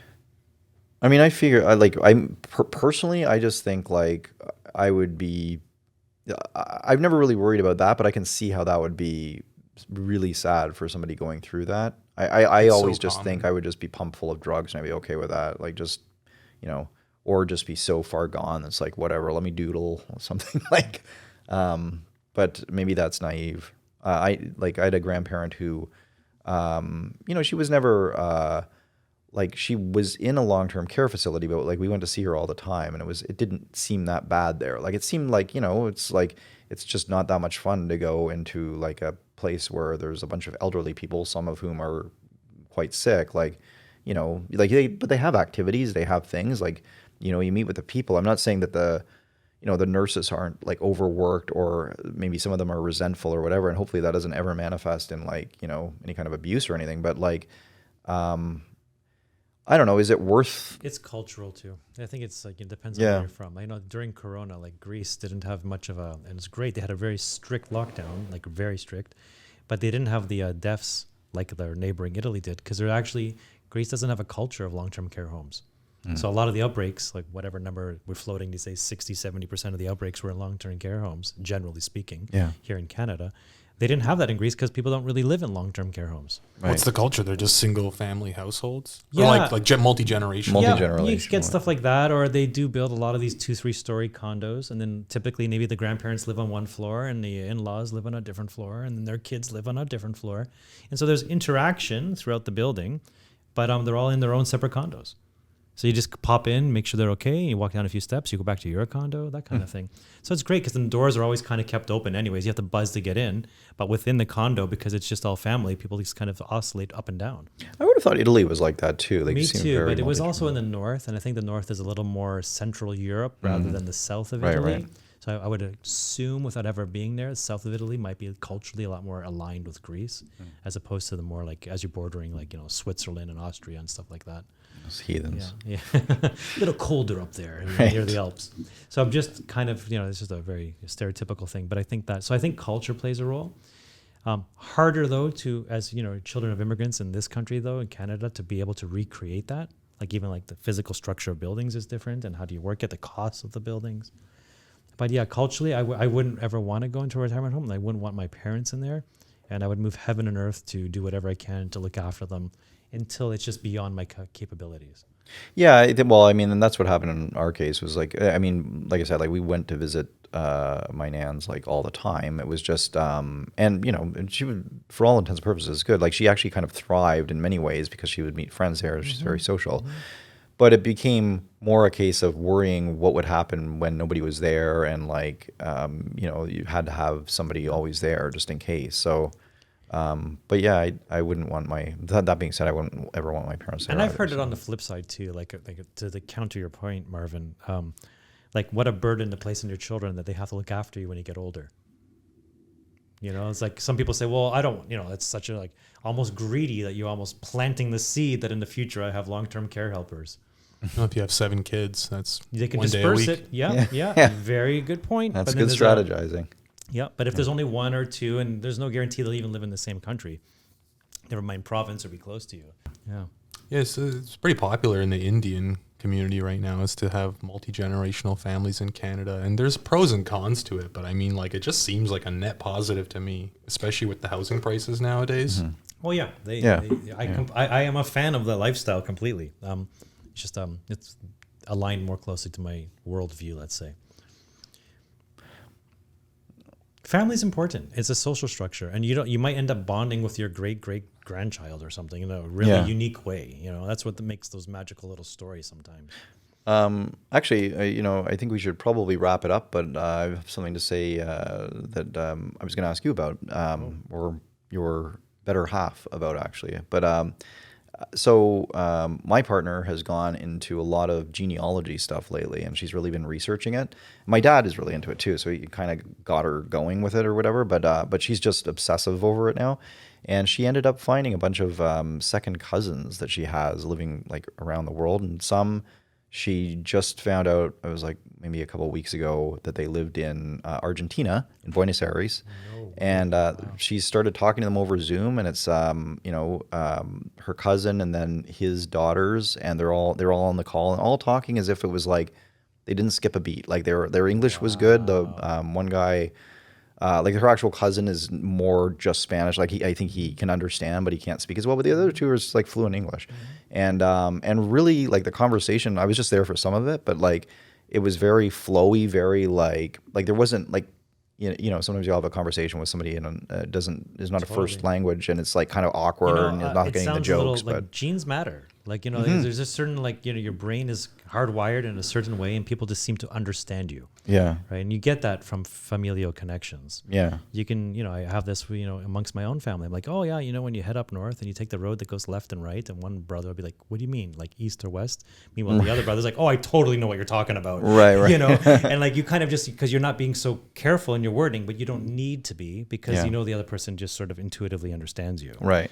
So yeah, I've experienced that in a big family too. Yeah. We Yeah, can it's just sit down. interesting. We haven't seen each other in 2 years because of COVID, but I know once we get at the table, the banter and the talking and the humor and the what did you think of the last 2 years? And we haven't really talked about any of it. Are you pro-mask or anti-vax or whatever? Yeah. I'm sure the banter will be flowing like we haven't missed a minute. Like we're literally in like March 2020 trying to figure out. Like we'll just Right. catch right up again. Yeah. I think it's funny. So we started with abortion, and we're ending with like family. But Isn't it's it all the same? It's kind of all the same, you know? yeah, I guess. Well, it's making a decision. Actually, I don't know if this is something I should say or not, but maybe I'll just cut it out if if it's a problem. But like, so we found out yesterday that my brother and his wife are pregnant and with twins, and like the way it was revealed was it was like a post Mother's Day celebration because my mom had COVID last week, so we had to postpone it. But it was very. She's like 9 weeks along or something, and there's kind of the thing. It's like wait until 12 weeks or whatever before you start saying anything. But they said something, and I can't remember if it was her or my brother who said it, but it was like they said, like you say that because you don't want to kind of advertise it to the world, but we're family and we're telling you because if something does happen, we want you guys to be able to support us as well. And it was like that's a really good point. Like that is why wouldn't you tell us? Like we're all. We would want you to lean on us if you could. You're either part of way, your inner circle. Yeah, exactly. Which is kind of nice and hopefully a nice way to end this episode, which is a little meandering. But. And I wonder just culturally or like mystically in our intuition, why do we do this? Wait 90 days until you tell somebody something. I think it's just that you don't want to do a lot of explaining, like just because that's you might have complications, right? You're more likely to have them. I guess so, and I don't know the rate of babies just I don't know the what specific happens. rate, but yeah. But tying that into like time frames of abortions in like the first trimester, like most people agree if you're going to do it, that's the time frame to do it. Yeah. And also that's also the time frame people don't even want to tell outside their inner circle that they're even pregnant to begin with. Yeah, it's a good kind parallel. of an interesting kind of cultural norm sort of thing. Yeah. That probably is quite universal around the world. At what time does the pregnancy become obvious, though? 4 months. 4 or 5? Yeah, Like, that's I when you think get you Got the a food baby? Did you have a little too much burrito? Yeah, at the end of 3 months, you're like, maybe it becomes that awkward thing like, do I say congratulations or am I going to be slapped in the face? Yeah, there's something, I think that could be for a future episode, but I think there's something there about just the cultural norms around not saying anything for the first 90 days. And also most people, let's say globally, sort of okay with an abortion if it's going to happen within the first 90 days. Yeah. It's That's an an interesting parallel, yeah. Yeah. I'm assuming most of the miscarriages do happen in the first trimester, right? It seems I think logical so. to me, but I don't know. Yeah, I mean, what is the airplane traveling and all that sort of stuff? You don't do too much in the first trimester. Like things are taking hold. Is that? Yeah. You're not don't living know. like you're pregnant, maybe. Like you're still drinking and. No, I don't think so. I mean, she wasn't. I don't want to say any names. So, like my brother's wife, I don't think you're supposed to drink during that time, or if you There's know. some confusion hormonally where your body's like time for the period, and it just like flushes. According to her, like she knew, like I mean, her body has changed. I don't want to talk about her body changing, but like, I mean, I don't know. I think that it's just an important, like kind of takes hold or something like that. All right, well, let's say goodbye then. Thanks for listening. I know it was a bit of a rambling episode in terms of all the topics we sort of touched on, but I think it was an important one to do just because of the Roe versus Wade potential for overturning here. And Marvin, it was good to have you on the show. Hopefully you'll come back for another episode on some other topic. Marvelous Marvin. Marvelous Marvin. Thanks for listening. And, Take care, folks. bye.